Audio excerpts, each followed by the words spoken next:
ইদ্রিস আলাইহিস সালাম দুহাত তুলে আল্লাহর কাছে রুনাজারি শুরু করে দিলেন। বললেন, আল্লাহ, আমি দুনিয়াতে বসে মৃত্যুর স্বাদ গ্রহণ করতে চাই। মৃত্যুর সময় আসার আগে আমি মৃত্যুর স্বাদ গ্রহণ করতে চাই। আপনি মালাকুল মউতকে অনুমতি দিন, সে যেন আমার জানটা কবজ করে, জান কবজের পরে আমার জানটা যেন পাশে রেখে দেয়, নির্দিষ্ট সময় পরে যেন আবার আমার দেহের মধ্যে ফিরিয়ে দেয়। আল্লাহ পাক ইদ্রিস আলাইহিস সালামের দোয়াকে কবুল করলেন। বলেন সুবহানাল্লাহ। ইদ্রিস আলাইহিস সালামের দোয়া কবুল হয়ে গেল। এবার মালাকুল মউতকে আল্লাহ পাক বললেন, হে মালাকুল মউত, আমার নবীর ইদ্রিসের জানটাকে কবজ করে পাশে রেখে দিও, তারপর নির্দিষ্ট সময়ের পর আবার তার দেহের মধ্যে জানটাকে ফিরিয়ে দিও। ইদ্রিস আলাইহিস সালামের জানটা যথাক্রমে কবজ করা হলো। কবজ করার কিছুক্ষণ পর আবার তার দেহের মধ্যে জানটাকে ফিরিয়ে দেওয়া হলো। ফিরিয়ে দেওয়ার পরে ইদ্রিস আলাইহিস সালামের গোটা শরীর কাঁপতেছিল আর তিনি কান্না করতেছিলেন। এত বেশি কান্না করতেছেন, বারবার মালাকুল মউত বলছে, ভাই ইদ্রিস, মৃত্যুর স্বাদটা কেমন একটু বলেন। কিন্তু ইদ্রিস আলাইহিস সালাম কান্না করতেছিলেন, তিনি কোনো কথা বলতে পারতেছিলেন না। অনেকক্ষণ পরে বললেন, ভাই মালাকুল মউত, মৃত্যুর যন্ত্রণা যে এত কষ্ট আমি কোনোদিন কল্পনাও করতে পারি নাই। মনে হলো গোটা দেহ থেকে আপনি আমার চামড়াগুলোকে খসিয়ে ফেলেছেন, চামড়াগুলোকে ছিঁড়ে ফেলেছেন, তারপর সেই গোশতের মধ্যে আপনি বিষাক্ত কোনো কিছু ঢেলে দিয়েছেন, মরিচের গুঁড়া ঢেলে দিয়েছেন। একটি গোশতের মধ্যে লবণ মরিচ দিনে গোটা শরীরের মধ্যে যেভাবে প্রচুর পরিমাণে কষ্ট হয়, তার চেয়েও অনেক বেশি কষ্ট আমার হয়েছে। একজন নবীর যদি মৃত্যুর অবস্থা হয়, তাহলে সাধারণ মানুষের কি অবস্থা হবে? মালাকুল মউত বললেন, হে ইদ্রিস, এটা তো আপনি একজন নবী, আপনি আল্লাহ পাকের একজন জৈল কদর নবী, একজন নেককার বান্দা। এটা হচ্ছে আপনার মৃত্যুর একটি নমুনা। কিন্তু যারা আল্লাহ পাকের নাফরমান, এদের মৃত্যু আরো অত্যন্ত ভয়ঙ্কর হবে। বলেন নাউজুবিল্লাহ। আলহামদুলিল্লাহ, আল্লাহ পাকের দরবারে লাখ কোটি শুকরিয়া যে আল্লাহ রাব্বুল আলামিন আমাদেরকে রমজানের পরের মাস শাওয়ালের প্রথম জুমায় বিভিন্ন এলাকার বিভিন্ন পরিবারের অসংখ্য গণিত মানুষ থেকে যাচাই বাছাই করে, মোহাব্বত করে, ভালোবেসে, হাজারো ব্যস্ততা, হাজারো সমস্যার ভিতর দিয়ে সুস্থতা, নিরাপত্তার সাথে আল্লাহ তাআলা তার ঘর মসজিদে আসার বসার, কোরআন ও হাদিস থেকে আলোচনা করা শোনার তৌফিক দিলেন, সেই মহান রবের দরবারে সবাই অন্তঃস্থল থেকে, হৃদয়ের গভীর থেকে, মন ভরে প্রাণ খুলে, হৃদয়ের সবটুকুন ভালোবাসাকে উজাড় করে দিয়ে সবাই একত্রে সুউচ্চ সুরে আল্লাহর দেওয়া জবান দিয়ে, আল্লাহর দেওয়া শক্তি দিয়ে, আল্লাহর শেখানো ভাষায় কালিমাতুশ শুকর আদায় করে বলছি আলহামদুলিল্লাহ। আরো জোরে সুরে বলি আলহামদুলিল্লাহ। সম্মানিত উপস্থিতি, আমাদের জীবন খুবই অনিশ্চিত এবং খুবই সুদীর্ঘ অপরিকল্পিত জীবন ব্যবস্থার মধ্যে দিয়ে আমাদের জীবনটা চলছে। মানব জীবনের দুটি অংশ, একটি হচ্ছে জীবন আর একটি হচ্ছে মরণ। জীবন মরণ এই দুটি মানব জীবনের সাথে অঙ্গাঅঙ্গিভাবে জড়িত। যে প্রাণীর অস্তিত্ব লাভ হয়েছে, যে জীবন পেয়েছে, তার মরণ আসবে, মরণ সে পাবে, এর মধ্যে কোনো সন্দেহ নেই। মানুষের জীবন যেমন, দুনিয়াতে আসাটা যেমন মানুষের ইচ্ছায় নয়, অনিচ্ছায়, তার ইচ্ছার বাহিরে, তার নিয়ন্ত্রণের বাহিরে, তদ্রূপ তার দুনিয়া থেকে চলে যাওয়াটাও তার নিয়ন্ত্রণ, তার ইচ্ছার বাহিরে। এসেছি আমরা রবের নির্দেশে, যাব আমরা রবের নির্দেশে। এটাই হচ্ছে সার কথা। তবে মৃত্যু এমন এক তিক্ত বিষয়, মৃত্যু এমন এক অপছন্দনীয় বিষয় যেটা কেউ পছন্দ করে না।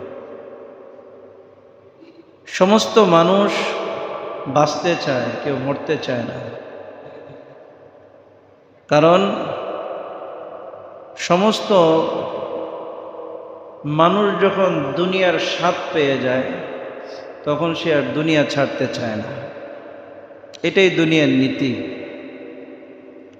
কিন্তু মৃত্যু এটা সবার জন্য অবিসম্ভাবী। পৃথিবীর সুলগ্ন থেকে, আদম আলাইহিস সালাম থেকে এই পর্যন্ত কেউ বাঁচতে পারে না।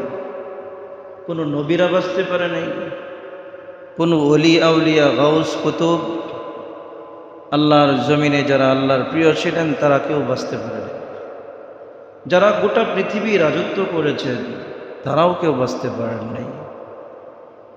যারা আল্লাহর দ্রোহী ছিলেন, আল্লাহ নাফরমান ছিলেন, ফেরাউনের মতো শক্তিশালী বাদশারাও পৃথিবীতে থাকতে পারে নাই, অতীতে পারে নাই, এখনও পারবে না, ভবিষ্যতেও পারবে না। সমস্ত প্রাণীকে মৃত্যুর স্বাদ গ্রহণ করতে হবে। এমনকি ফেরেশতাদেরকেও মৃত্যুর স্বাদ গ্রহণ করতে হবে। এমনটি নয় যে ফেরেশতা চিরস্থায়ী, ফেরেশতাদেরও মৃত্যুর স্বাদ গ্রহণ করতে হবে। এমনকি যে ফেরেশতা জান কবজ করে, মালাকাল মাউত আজরাইল আলাইহিস সালাম, তাকেও মৃত্যুর স্বাদ গ্রহণ করতে হবে। বলেন সুবহান। এই মৃত্যুর স্বাদ থেকে একমাত্র যিনি বাঁচতে পারবেন তিনি কে? আল্লাহ, আর কেউ নয়। মৃত্যু এটা এমন এক বিষাদকারী, এমন এক তিক্ত জিনিস, মুহূর্তের ভিতরেই মানুষের সকল আনন্দ ছিনিয়ে নেয়, সকল স্বপ্নগুলোকে ধূলিসাৎ করে দেয়, সকল ভবিষ্যৎ পরিকল্পনাকারীগুলোকে সমস্ত কিছু মাটির সাথে এই মৃত্যু মিশিয়ে দেয়। তো এই মৃত্যুর স্বাদ সবাইকে গ্রহণ করতে হবে। কিন্তু এই মৃত্যু কখন, কিভাবে, কোন অবস্থায় মানুষ মরবে এটা কেউ জানে না। কেউ জানে বলেন? জানা কি সম্ভব? পৃথিবীতে তো কত গবেষণা হয়েছে, মানুষ গবেষণা করতে করতে চাঁদ পর্যন্ত চলে গিয়েছে, কিন্তু মালাকাল মাউত যে রাস্তা দিয়ে আসা যাওয়া করে, সে রাস্তার সন্ধান কি আজ পর্যন্ত কেউ পেয়েছে? কখন কিভাবে চলে আসে এটার সন্ধান কেউ পায় নাই। কার বয়স কতদিন, হায়াত কতদিন, এটা আজ পর্যন্ত কেউ জানতে পারে নাই, নবীরা পর্যন্ত জানতে পারে না। তবে নবী আর সাধারণ মানুষের মধ্যে পার্থক্য আছে। নবীদের কাছে মালাকাল মাউত এসে জান কবজের অনুমতি চান। সমস্ত নবীদের কাছে মালাকাল মাউত এসে জান কবজের অনুমতি চেয়েছেন। আপনি যদি যেতে চান তো আল্লাহ পাক আমাকে নিতে পাঠিয়েছেন। বলেন না সুবহানাল্লাহ। এটা শুধু নবীদের ক্ষেত্রে। এটা কার ক্ষেত্রে? শুধু নবীদের ক্ষেত্রে। মুসা আলাইহিস সালামের কাছে ঘটনা তো আসছে, মালাকাল মাউতের থাপ্পড় দিয়ে এক চোখ কানা করে ফেলছে। আল্লাহ তাআলা আবার পাঠাইছে, জিগাইছে, আপনি গিয়ে জিজ্ঞাসা করেন, তুমি গিয়ে জিজ্ঞাসা করো আমার নবী মুসা, সে কি পৃথিবীতে থাকতে চায়, কতদিন থাকতে চায়। তো মুসা আলাইহিস সালামের কাছে মালাকাল মাউত আসছে, এসে বলছে আপনি কতদিন থাকতে চান। আল্লাহ জানতে চাইছে কতদিন থাকতে পারবো। তো আপনি আপনার দুই হাত কোনো একটা বেড়া এর উপরে রাখেন, আপনার দুই হাতের নিচে যত পশম হবে তত বছর আল্লাহ পাক আপনাকে পৃথিবীতে হায়াত দিবেন। বলেন সুবহানাল্লাহ। তারপর কি হবে? তারপরে মরতে হবে। কথা না আর দরকার নাই, আমার জান তুমি এখনই কবজ করে ফেলো। বলেন সুবহানাল্লাহ। আল্লাহ রাসূলের কাছে আসছে, আসার পরে বলছে যে আল্লাহ তাআলা আপনাকে সালাম জানিয়েছেন, আল্লাহ তাআলা আপনার অপেক্ষায় অপেক্ষমান। সুবহানাল্লাহ। আল্লাহ তাআলা কি আপনার অপেক্ষায় অপেক্ষমান? আল্লাহ পাক আপনার সাথে সাক্ষাৎ করতে চান। তো আল্লাহ নবী আর দেরি করেন নাই, বলছে আমার জান এখনই কবজ করো, আমি আমার বন্ধু আল্লাহ তাআলার সাথে সাক্ষাৎ করতে চাই। বলেন সুবহানাল্লাহ। তো এটা তো মাত্র শুধু নবীদের বৈশিষ্ট্য, আর কারো না, কোনো সাহাবীর বৈশিষ্ট্যও না, কোনো তাবির বৈশিষ্ট্য না, চার মাযহাবের চার ইমাম যারা বড় বড় ইমাম ছিলেন তাদের বৈশিষ্ট্যও না, বড় পীর আব্দুল কাদের জিলানী রহমতুল্লাহি আলাইহি ছিলেন তার বৈশিষ্ট্য না। সমস্ত মানুষের কাছে মালাকাল মাউত কখনো অনুমতি চায় না, ডাইরেক্ট আসে আর তারা জান কবজ করে নিয়ে যায়। বলেন সুবহানাল্লাহ। এই জন্য মৃত্যু কার কখন কিভাবে কোথায় হবে এটা কেউ জানবে না, কেউ বুঝতে পারবে না। মানুষ মনে করবে যে আমি আমার মেয়ের বাড়িতে যাচ্ছি, বিয়ে খাইতে যাচ্ছি, বিয়ে করতে যাচ্ছি, আমার লাইফ মাত্র শুরু, কিন্তু সে জানে না এটাই তার জীবনের শেষ যাত্রা। কি বলেন, এরকম হয় না? আমার জীবনের শেষ যাত্রা, এই যে বাসা থেকে বের হয়ে আসলাম, এই বাসায় আর আমার স্থান হবে কি না এটা নিশ্চয়তা আমার নেই। আছে? নিশ্চয়তা নেই। আপনি এইখান থেকে বাসা থেকে বের হয়েছেন, শারুলিয়া যাবেন, রিক্সায় উঠেছেন, অটোতে উঠেছেন, পথিমধ্যে আপনার বুকের যন্ত্রণা শুরু হয়েছে, নিয়ে গিয়েছে লেবিডে, সেখানে আপনি মৃত্যুবরণ করেছেন। এই যে আপনি বাসা থেকে বের হইলেন, তো বের হইলেন, আর এই বাসায় আপনার আর কোনো জায়গা নাই, এই বাসার মালিকানা এখন থেকে অন্যদের হয়ে গেছে। কথা কোন ঠিক না বেঠিক? এটাই হচ্ছে মানুষের দুনিয়ার জীবন। মানুষের দুনিয়ার জীবনটা কত ক্ষণস্থায়ী যে প্রচণ্ড ঝড়ের মধ্যে মানুষ যদি খুপিবাতি জ্বালায়, খুপিবাতি চিনেন? খুপিবাতি আগের মানুষ যাদের বিদ্যুৎ ছিল না, আমরা গ্রামে ছিলাম, খুপিবাতিতে আমরা পড়াশোনা করেছি, হারিকেন, খুপিবাতি দেখেছেন না? অথবা বর্তমানে মোমবাতি জ্বালানোর পরে প্রচণ্ড ঝড়, এই প্রচণ্ড ঝড়ে আপনি দুই হাত দিয়ে এইভাবে আপনি ধরে রাখলেন, বাতি কিন্তু নিভু নিভু করতে থাকবে। কথা কোন ঠিক না বেঠিক? কিন্তু আপনি কতক্ষণ ধরে রাখতে পারবেন? এক সময় না এক সময় বাতি নিভেই যাবে। মানুষের জীবনটা এরকম।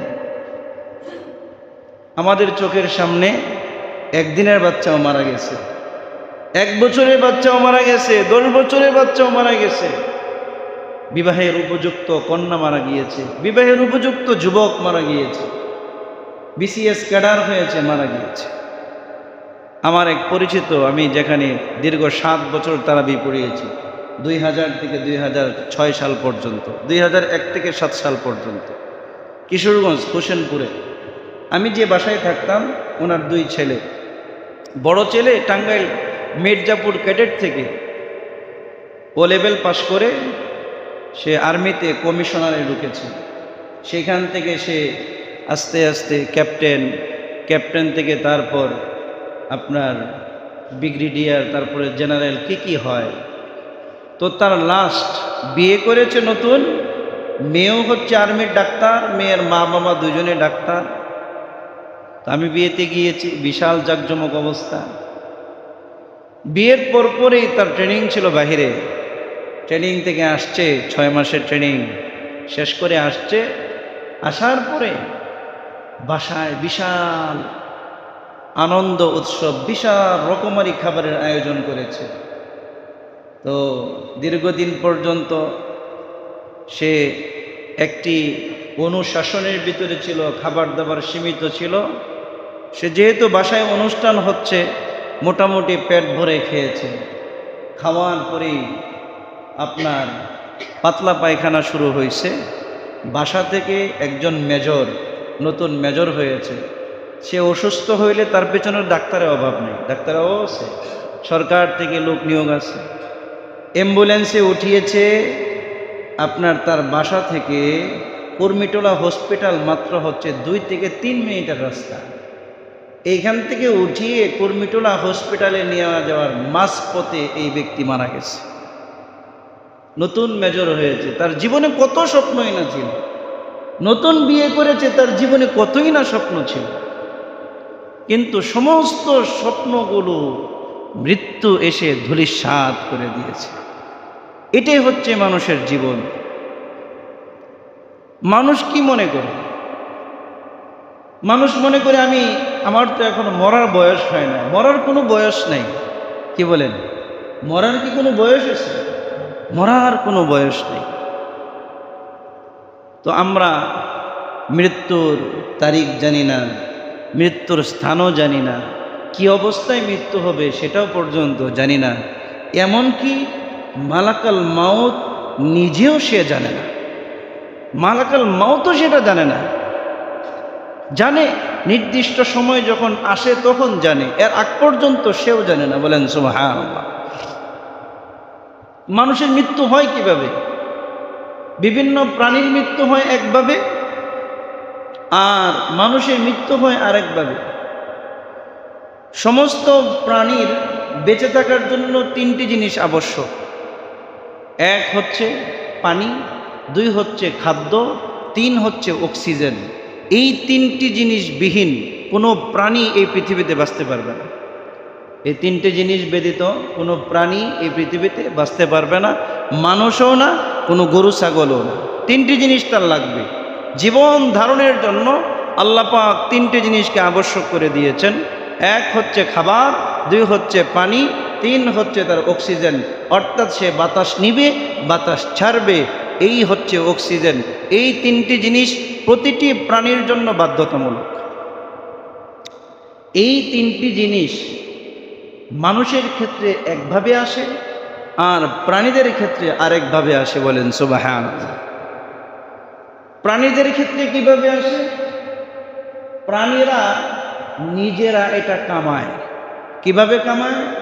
জিকিরের মাধ্যমে। কিভাবে কামায়? জিকিরের মাধ্যমে। কথা কি বুঝতেছেন? প্রাণীরা কিভাবে কামায়? জিকিরের মাধ্যমে। সমস্ত প্রাণী আল্লাহ পাকের জিকির করে। বলেন না সুবহানাল্লাহ। আল্লাহ রাব্বুল আলামিন সূরাতু বনি ইসরাঈলের মধ্যে আল্লাহ রাব্বুল আলামিন বলেন, তুসাব্বিহু লাহুস সামাওয়াতুস সাবউ ওয়াল আরদু ওয়া মান ফীহিন ওয়া ইম মিন শাইইন إلا يسبح بحمده ولكن لا تفقهون تسبيحهم।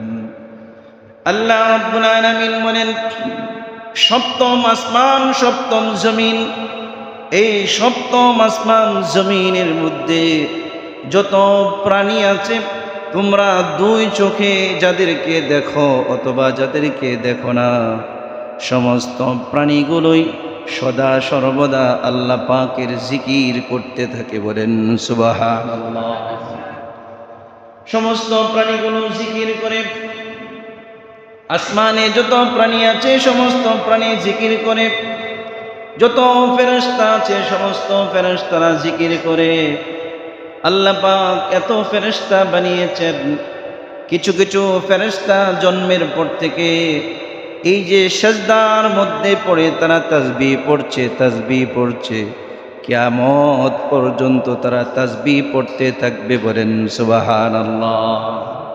কিছু কিছু ফেরেশতা রুকুর মধ্যে রয়েছে, কিছু কিছু ফেরেশতা নামাজে যেভাবে আমরা কিয়াম করি, দাঁড়িয়ে দাঁড়িয়ে জিকির করি, তেমনি ভাবে ফেরেশতার সেই সূচনা লগ্ন থেকে আল্লাহ পাকের জিকির করতেছে। বলেন সুবহানাল্লাহ।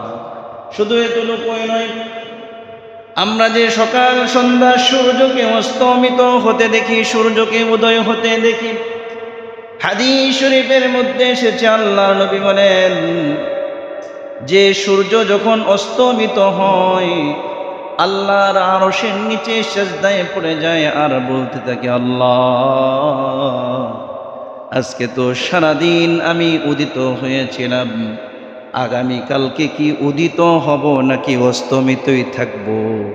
আপনি আমাকে অনুমতি দিলে আগামীকাল সকালবেলা আমি আবার উদিত হব। বলেন সুবহানাল্লাহ।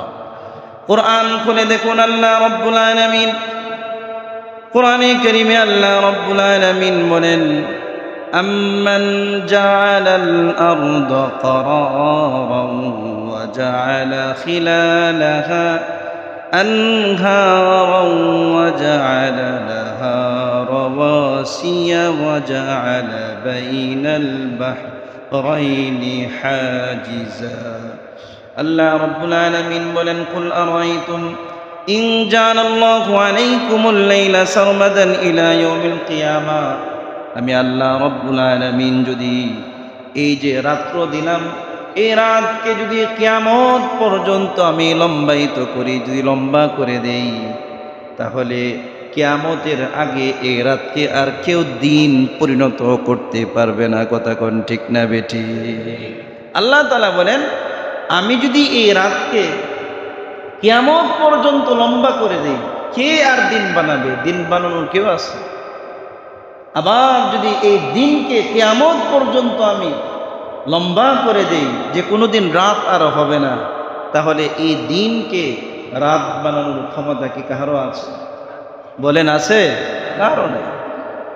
তো পৃথিবীতে যত প্রাণী আছে, সমস্ত প্রাণী কার জিকির করে? জোরে বলেন, কার জিকির করে? আল্লাহ তাআলার জিকির করে। বলতে পারেন, হুজুর আমরা তো জিকির বুঝি না। কি কোন?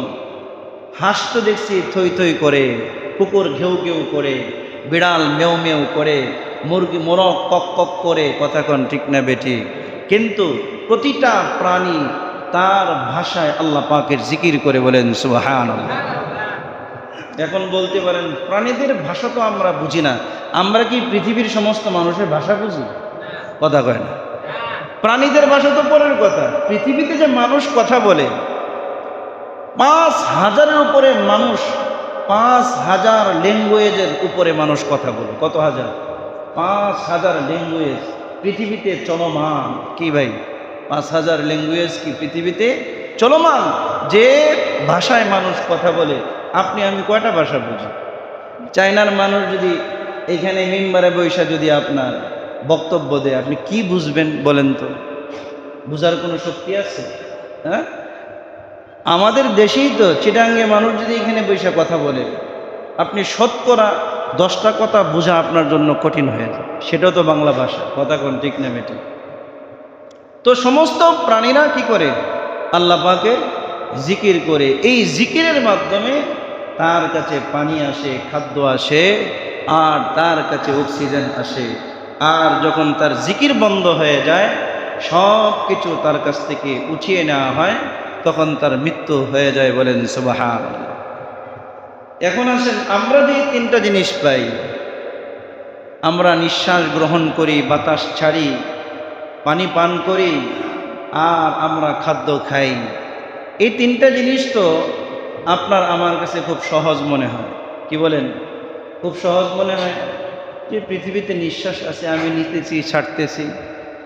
তো এতই যদি সহজ হয়, যে ব্যক্তির মৃত্যুর সময় আসছে, এই ব্যক্তির নাকের মধ্যে মাস্ক পরাইয়া দেয়, অক্সিজেন দেয়, তারপরে সে অক্সিজেন নিতে পারে না কেন? কি বলেন? পৃথিবীতে কি অক্সিজেনের অভাব আছে? পৃথিবীতে অক্সিজেনের অভাব আছে, কিন্তু তারপরে সে নিঃশ্বাস নিতে পারতেছে না। পৃথিবীতে খাবারের অভাব নেই, মৃত্যুর সময় ব্যক্তির মুখে আপনি পানি দিবেন, পানি ভিতর থেকে বের হয়ে যায় কেন? দেখেছেন কিনা? কখনো দেখেছেন? কথা কয় না। দেখছেন? মুমূর্ষ ব্যক্তির অবস্থা দেখছেন? দেখবেন।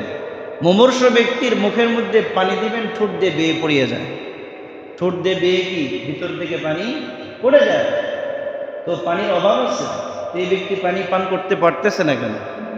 খাদ্যের অভাব নাই, পানির অভাব নাই, অক্সিজেনের অভাব নাই, সমস্ত মানুষ নিতে পারতেছে, সে নিতে পারতেছে না।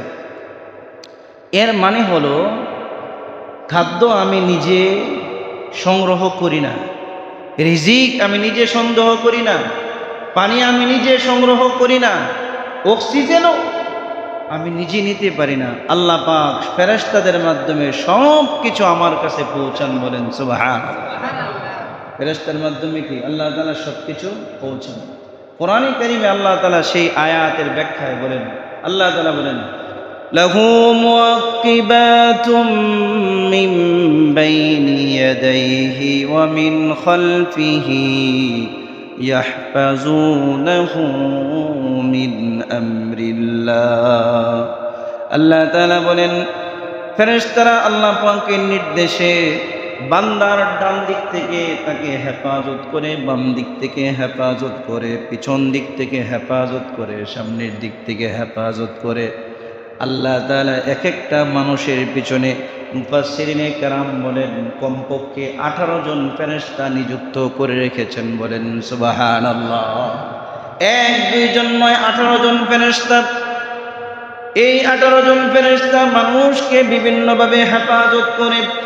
4 জন ফেরেশতা তার ডান বামে সামনে পিছন থেকে বিপদ আপদ থেকে হেফাজত করে।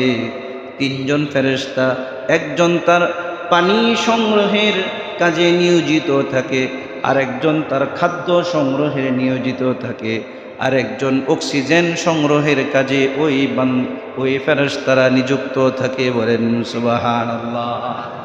2 ফেরেশতা তারা আমল লেখে, আর 2 ফেরেশতা বিভিন্নভাবে এই বান্দাকে হেফাজত করে। এইভাবে এক একজন মানুষের পেছনে আল্লাহ পাক 18 জন ফেরেশতা নিযুক্ত করে রেখেছেন, যারা আল্লাহ পাকের নির্দেশে এই বান্দার সমস্ত কিছুর ব্যবস্থা করে থাকে, বলেন সুবহানাল্লাহ। হাদিস শরীফের মধ্যে এসেছে, মালাকাল মাউত পর্যন্ত জানে না ব্যক্তির মৃত্যু কিভাবে হবে, কখন হবে, কিভাবে হবে, এটা মালাকাল মাউত জানে না। কিন্তু মালাকাল মাউতের অধীনস্থ ফেরেশতারা এই ব্যক্তির চতুর্পাশে ঘুরতে থাকে, চতুর্পাশে ঘুরতে থাকে। যে ব্যক্তির মৃত্যুর সময় ঘনিয়ে এসেছে, ওই ব্যক্তির নিয়োজিত ফেরেশতারা মালাকাল মাউতের কাছে গিয়ে রিপোর্ট করে, ও বলে মালাকুল মাউত, আমি তো শুকুরশির অমুক ব্যক্তির পক্ষে নিয়োজিত ছিলাম। গোটা পৃথিবীতে পানির অভাব নাই, পানির অভাব নাই, কিন্তু এই ব্যক্তির নামে গোটা পৃথিবীতে খুঁজলাম, আর তার নামে কোনো পানি পাওয়া যায় নাই।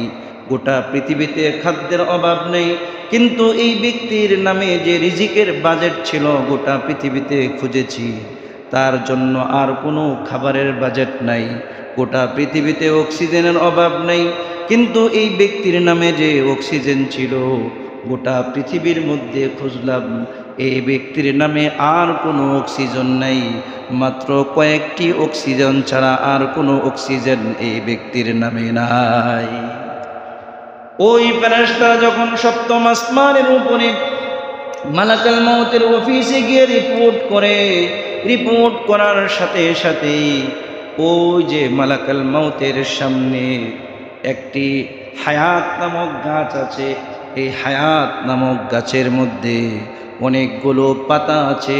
প্রতিটি পাতার মধ্যে আদম আলাইহিস সালাম থেকে কিয়ামত পর্যন্ত যত মানুষ এসেছে, যত মানুষ আছে, যত মানুষ আসবে, সবার ঠিকানা, বাবার নাম, মায়ের নাম, এলাকার নাম, তার হায়াত, তার মৃত্যু কিভাবে হবে, সব কিছু এক একটি পাতার মধ্যে আল্লাহ পাক লিপিবদ্ধ করে রেখেছে। জোরে বলেন না সুবহানাল্লাহ। সব কিছু লিপিবদ্ধ রয়েছে। যখন তার হায়াত শেষ হয়ে যায়, সাথে সাথে ওই পাতার মধ্যে লাইট জ্বলে ওঠে। কি জ্বলে ওঠে? Light, light. সমস্ত ফেরেশতারা, ডান কাঁধ বাম কাঁধের ফেরেশতারা চলে যায়, সবাই চলে যায়, গিয়ে রিপোর্ট করতে থাকে। এই যে বান্দা হায়াত পেয়েছিল 40 বছর, এই 40 বছরে সেই কাজ করেছে। সমস্ত রিপোর্টগুলো যখন চলে আসে, ওই পাতার মধ্যে লাইট জ্বলে ওঠে। 2 ধরনের লাইট ওঠে, green signal, red signal. Green signal উঠে নেককারদের জন্য, আর রেড সিগন্যাল উঠে বদকারদের জন্য, বলে নাউজুবিল্লাহ। মালাকাল মউত যখন কোনো রেড সিগন্যাল দেখে, হাদিস শরীফের মধ্যে এসেছে, আল্লাহর নবী বলেন, কাঁটা, গাছের কাঁটা যেভাবে দাঁড়িয়ে যায়, যেভাবে শক্ত হয়ে যায়, যখন কোনো বান্দার পাতার উপর, হায়াতের উপর রেড সিগন্যাল ভেসে যায়, মালাকাল মউতের শরীরের সমস্ত পশমগুলো রাগে এইভাবে দাঁড়িয়ে যায়। বলেন নাউজুবিল্লাহ।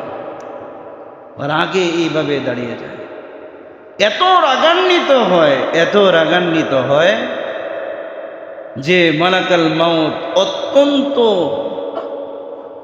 বিভৎস চেহারা নিয়ে ওই ব্যক্তির সামনে এসে উপস্থিত হয়ে যায়। বলে নাউজুবিল্লাহ। আল্লাহর নবী, আল্লাহর একজন নবী ছিলেন ইদ্রিস আলাইহিস সালাম। ইদ্রিস আলাইহিস সালামের সাথে মালাকাল মউতেরও বন্ধুত্ব ছিল। আরেকজন ফেরেশতা ছিলেন তার বন্ধু ফেরেশতা।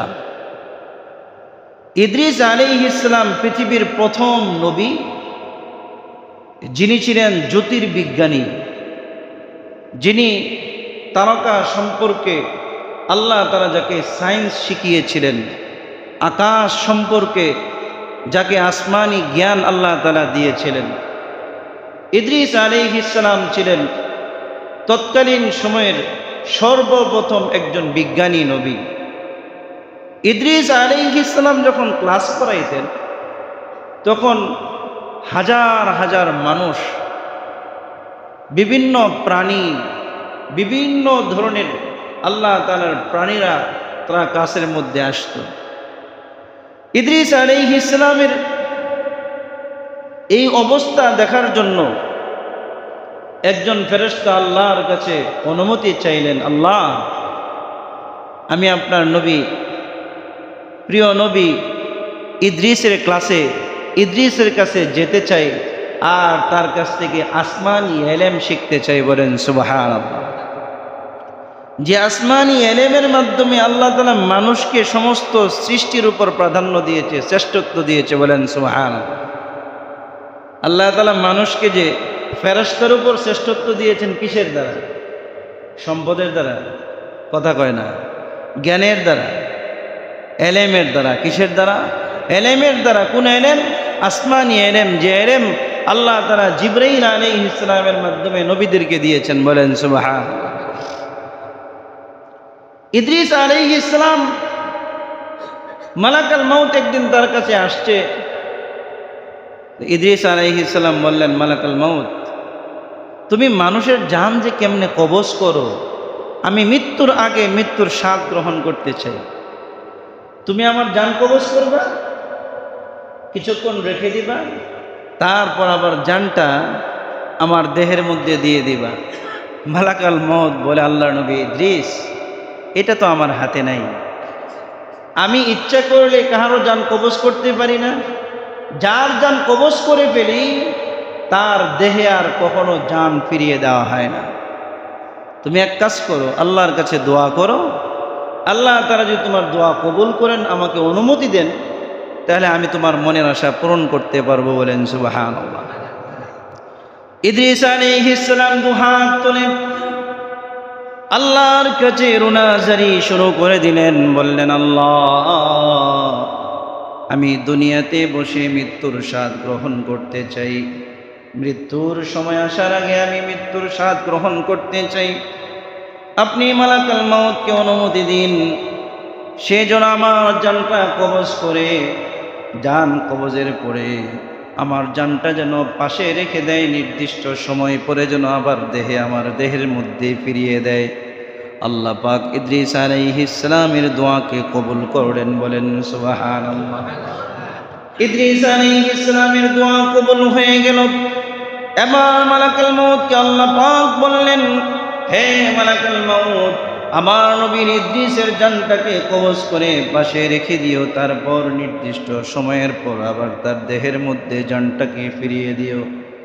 ইদ্রিস আলাইহিস সালামের জানটা যথাক্রমে কবজ করা হলো। কবজ করার কিছুক্ষণ পর আবার তার দেহের মধ্যে জানটাকে ফিরিয়ে দেওয়া হলো। ফিরিয়ে দেওয়ার পরে ইদ্রিস আলাইহিস সালামের গোটা শরীর কাঁপতেছিল আর তিনি কান্না করতেছিলেন। এত বেশি কান্না করতেছেন বারবার মালাকুল মউত বলছে, ভাই ইদ্রিস, মৃত্যুর স্বাদটা কেমন একটু বলেন। কিন্তু ইদ্রিস আলাইহিস সালাম কান্না করতেছিলেন, তিনি কোনো কথা বলতে পারতেছিলেন না। অনেকক্ষণ পরে বললেন, ভাই মালাকুল মউত, মৃত্যুর যন্ত্রণা যে এত কষ্ট আমি কোনোদিন কল্পনাও করতে পারি নাই। মনে হলো গোটা দেহ থেকে আপনি আমার চামড়াগুলোকে খসিয়ে ফেলেছেন, চামড়াগুলোকে ছিঁড়ে ফেলেছেন, তারপর সেই গোশতের মধ্যে আপনি বিষাক্ত কোনো কিছু ঢেলে দিয়েছেন, মরিচের গুঁড়া ঢেলে দিয়েছেন। একটি গোশতের মধ্যে লবণ মরিচ দিনে গোটা শরীরের মধ্যে যেভাবে প্রচুর পরিমাণে কষ্ট হয়, তার চেয়েও অনেক বেশি কষ্ট আমার হয়েছে। একজন নবীর যদি মৃত্যুর অবস্থা হয়, তাহলে সাধারণ মানুষের কি অবস্থা হবে? মালাকুল মউত বললেন, হে ইদ্রিস, এটা তো আপনি একজন নবী, আপনি আল্লাহ পাকের একজন জৈল কদর নবী, একজন নেককার বান্দা। এটা হচ্ছে আপনার মৃত্যুর একটি নমুনা।